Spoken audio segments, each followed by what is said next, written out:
कृपा सिंधु नर रूप हरि महामोहतमपम व्यास वचन रहित धन्य धन्य सतगुरु सदा महिमा कहे न जाए। जो कुछ कहूँ तुम्हारी कृपा माते कछु न बसाए। सकल भूल नाशक प्रभु सतगुरु परम कृपा। नमो कंस पद जुग पकड़े सुन प्रभु नजर दया दृष्टि करी नासिए। मेरो भोर चूक खरो तीक्ष्ण बुद्धि मोरिना पानी जोरी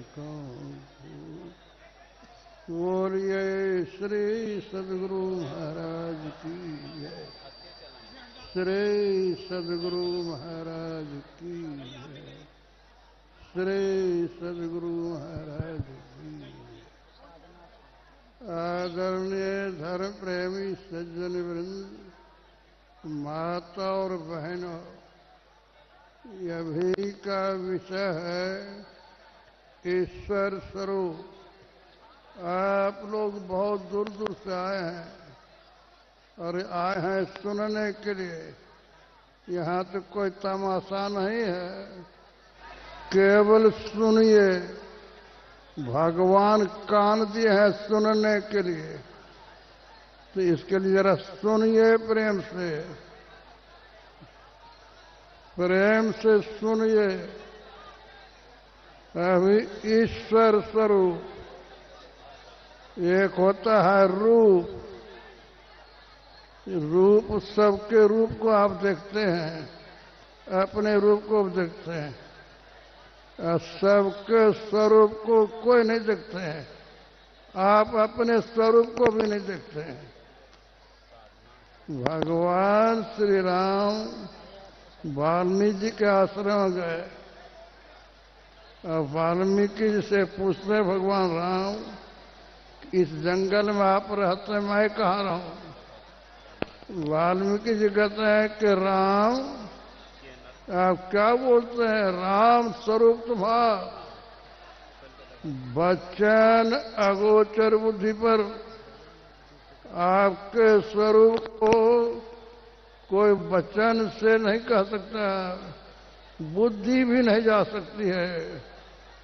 अविगत है सब में, अपार कहीं अंत नहीं है। नेत नेत निध निगम के वेद भी कहते हैं कि अंत नहीं है। आपका जी यह स्वरूप है, इस स्वरूप को कौन कह सकता है? आंख से देख रहे थे वाल्मीकि जी, लेकिन रूप को देखते थे। स्वरूप आप अपने रूप को देखते हैं, अपने शरीर को देखते हैं। आप बोलते हैं ना कि मेरा शरीर, तो शरीर आपका, आप कौन है? आप अपने को जानते हैं। कबीर साहब ने कहा, जो कोई रूह आपने देखा सो साहब को देखा। जो अपनी आत्मा का दर्शन नहीं करेंगे, कभी ईश्वर का दर्शन नहीं होगा। चाहे कितने बड़े पंडित हो जाए, विद्वान हो जाए, धनवान हो जाए और हो जाए, जब तक अपने स्वरूप को, आपका स्वरूप या नहीं जो बाहर में देखते हैं, आप अपने शरीर को कि अपने मन को नहीं देखते हैं। लोग कहते हैं ईश्वर को कहाँ देखते हैं? हमारे पूज्य संसद जी महाराज से एक सज्जन ने कहा कि ईश्वर कहाँ? हम ईश्वर को नहीं मानते। कहा कि ठीक है, आप नहीं मानते हैं। कोई किताब पढ़ते हैं? कहाँ पढ़ते हैं? कितनी देर पढ़ते हैं? कहा जब तक मन लगता है तब। उतने पढ़ते हैं तो आपका मन लगता है, तो मन कैसा है? चुप हो गए। मन को देखा है कोई? कहता ना मेरा मन नहीं लगता है। क्या जब आप अपने मन को नहीं जानते तो ईश्वर कैसे जानिएगा? ईश्वर का स्वरूप जानने के लिए तन मन इंद्रिय को गमनाए, गुरु महाराज कहते हैं। इस शरीर से, मन से, बुद्धि से, इंद्रियों से ही ग्रहण नहीं हो रहे।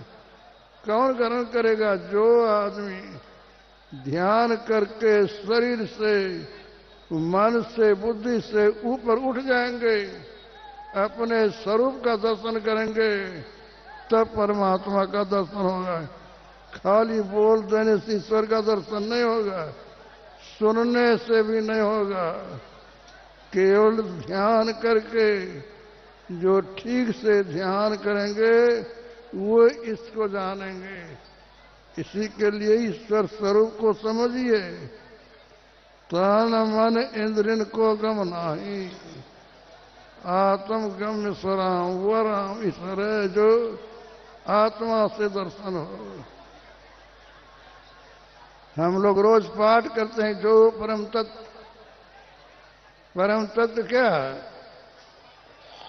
जो परम तत्व आदि अंत रहित परमात्मा ही परम तत्व है। उनका कहीं आदि और अंत नहीं है, असीम, कोई सीमा नहीं है।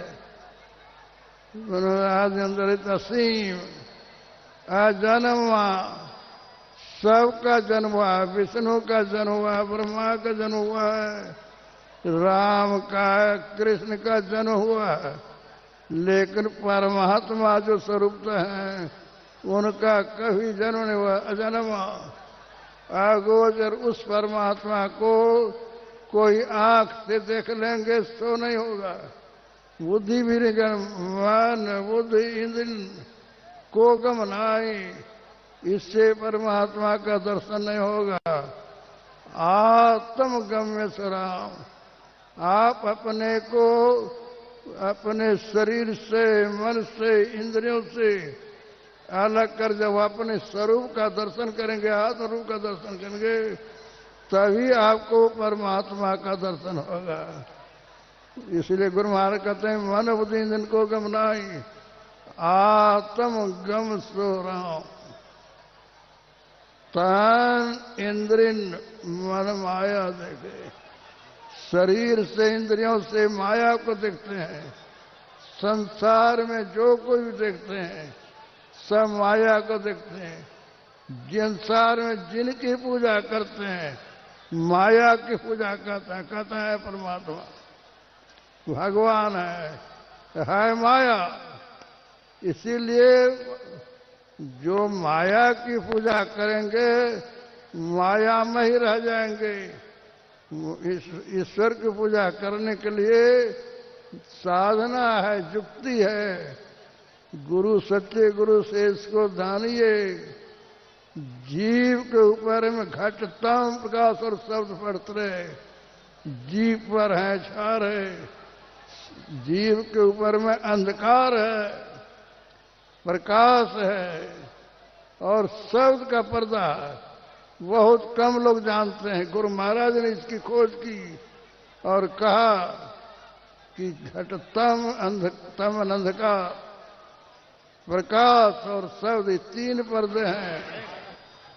जीव पर तीनों पर्दे छाए हुए हैं। करी दृष्टि और धुनयोग साधन, इन तीनों पर्दों को हटाने के लिए दृष्टि योग की साधना है और सब साधना है। ये दोनों करेंगे तब ये तीनों पर्दे हट जाएंगे। ये तीनों पर्दे हट जाएंगे, अंधकार प्रकाश और शब्द के, तो क्या होगा? इनके हटे माया हटे, तब माया हटेगी।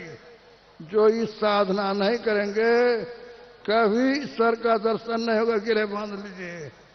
इसलिए कहीं तिनके हटे माया हटेगी, प्रभु से होगी एकता, फिर द्वैतता कितना रहेगी। असमंदिर चाहिए।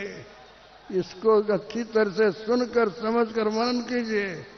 यदि ईश्वर कर्पण चलना है तो गुरु महाराज कहते हैं अंतर पथ चालो। बाहर में कभी किसी को ईश्वर का दर्शन नहीं हुआ है और न होगा। अंदर में चलिए गुरु युक्ति जानकर। अंतर पथ जाओ, प्रभु को पाओ, तो बुद्ध पर को पाएगा तो विश्राम, तो शांति मिलेगी। इसलिए कबीर गुरु महाराज कहते हैं इसके लिए ईश्वर खोजने के बाहर में जाओ। अपन निज तन में खोज सज्जन, बाहर न खोजना, अपने ही घट में हरि हैं अपने खोज। कैसे खोजिएगा?